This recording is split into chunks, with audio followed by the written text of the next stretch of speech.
Hey guys, welcome to Kingdom Stories, Episode 3, a series which dwells into telling real life stories about how God plays a crucial part in our everyday lives, taking a verse from the Bible and making a story about it to deepen our understanding of that verse.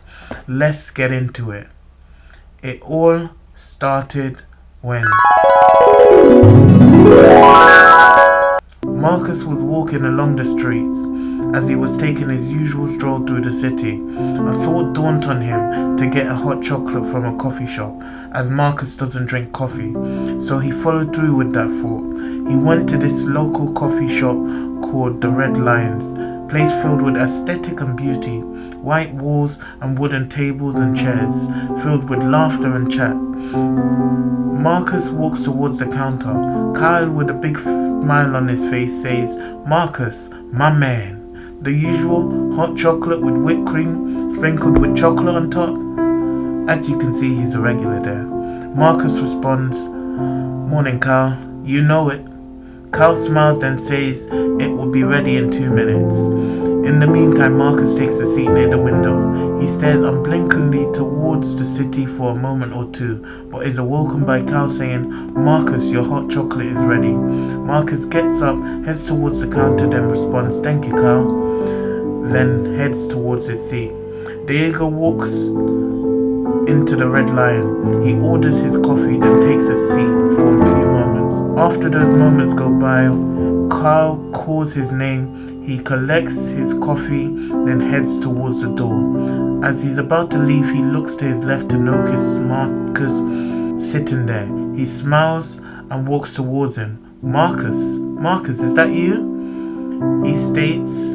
Marcus, confused, looks up at the person calling his name, then smiles warmly as he realizes Diego. He responds, "Diego, how are you, man? It's been a while. Where have you been?" Diego takes a seat and starts explaining, "Bro, remember how I used to sell drugs to make a living in this world?" Marcus replies, "Yes." Diego responds abruptly, "Well, I went to prison because of it. Luckily, it was a small amount of drugs they found on me, or I would have been in there longer." Marcus responds, "I'm sorry to hear that, man." Diego sighs, then looks down and then back at Marcus. "Bro, you told me to stop, and I never listened." Marcus responds, "I know, man. That life leads to problem, constantly looking over your head, worried about who's watching you, just a list of you. Well, I'm glad you're out." Diego replies, "Yeah, me too. Honestly, I'm grateful for the period, though. During my time in prison, I've drawn closer to Christ. I want to be more like him, man. Looking for a job, make a decent living, who knows, maybe settle down as well.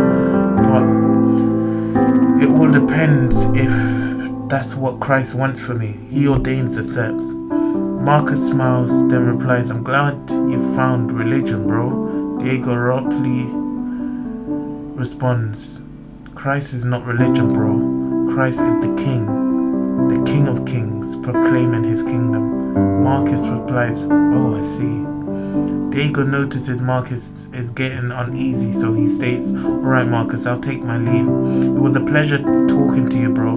Hopefully we meet again soon." Marcus replies, "Yeah, you too. See you soon." Diego gets up and heads out the Red Lion. Moral of the story: rejoice if not in unrighteousness, but rejoice in the truth.